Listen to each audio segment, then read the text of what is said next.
Imagine you enter a strange room where a computer tells you that hidden somewhere in the building is a cube. Then it asks you, what does the cube contain? Most of us would recognize this to be a futile question. The cube could be large or small. It could be a solid block or a vacuum chamber of nothing but sparse particles of gas. Or it might contain any one of billions of permutations of familiar or novel objects. You could never give a precise, justifiable answer. But if you were asked what does the cube not contain, you could give many answers. For example, the cube couldn't possibly contain the Amazon River, the planet Mars, or absurd objects such as a bed made of sleep. In fact, there'd be more perfectly valid answers to this second question than you could list in 1,000,000 lifetimes. This illustrates an interesting asymmetry concerning the contents of this cube. Despite there being countless possibilities and impossibilities, without evidence from the cube itself, we can only ever make valid justifiable statements about what is not inside the cube, not what is. It's true that someone claiming, for example, that the cube contained nothing but a wooden spoon might be right, but since without evidence they could provide no valid justification for such a claim, there'd be literally no reason for anyone to accept it. What if we were talking about a realm of existence independent of our universe, that like the concealed cube was physically inaccessible to us? Would things be different? Would we be able to deduce precisely what occupied such a realm, such as a divine being? No, there's the same asymmetry as before.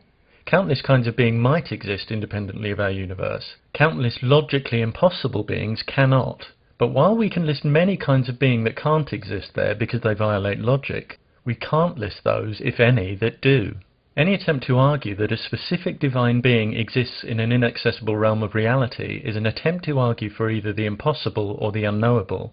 Logic alone can refute impossible beings, but it can't show that possible beings actually exist without evidence. If you can't at some point provide measurable, verifiable evidence for the specific being you claim exists, all the argument in the world won't establish your claim as fact. This is one reason why as soon as anyone claims they have a logical argument that requires the existence of one personal creator of our universe, we know it'll be fallacious because they failed at a basic level to understand what's required to establish such an existence claim.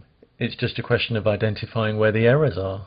For example, the theologian William Lane Craig has asserted that our universe had an original cause, which, because it created our time and space, had to transcend time and space. Transcending our time and space doesn't necessarily mean something transcends all time and space. However, his conclusion that this non-temporal, non-spatial cause would have to be a changeless disembodied mind is more seriously flawed.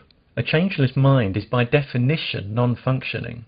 Minds and purposeful creation depend on change.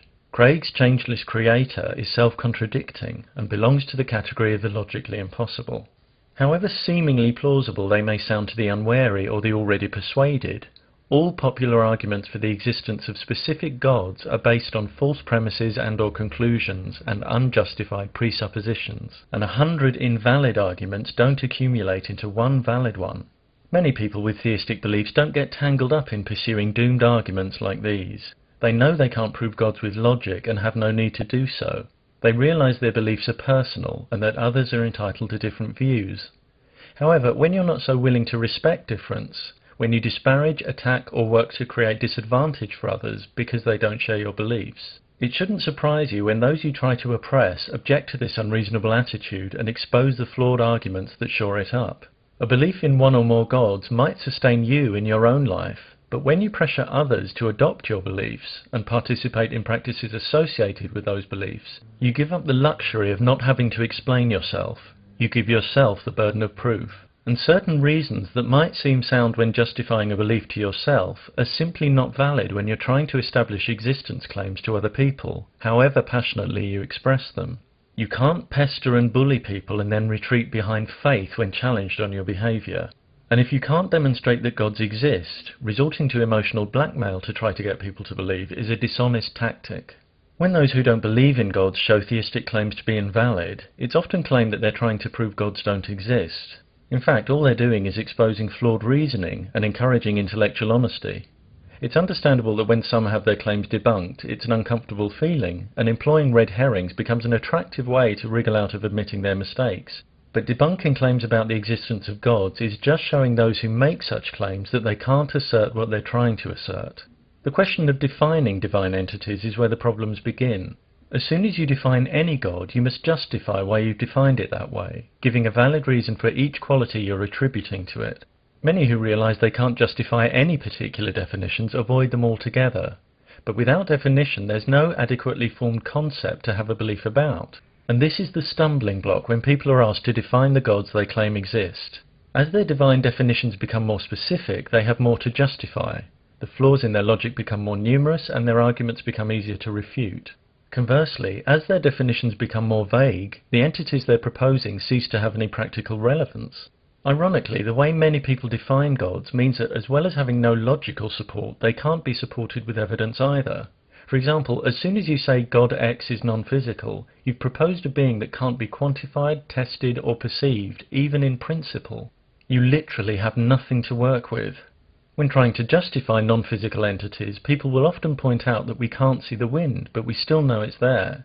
However, this analogy is flawed. We know the wind is there because it is physical. Not only can we measure it and perceive it directly through our sense of touch, it can knock us off our feet and destroy buildings. The physical force it exerts could hardly be more dramatic. Indeed, we use that force to generate electricity.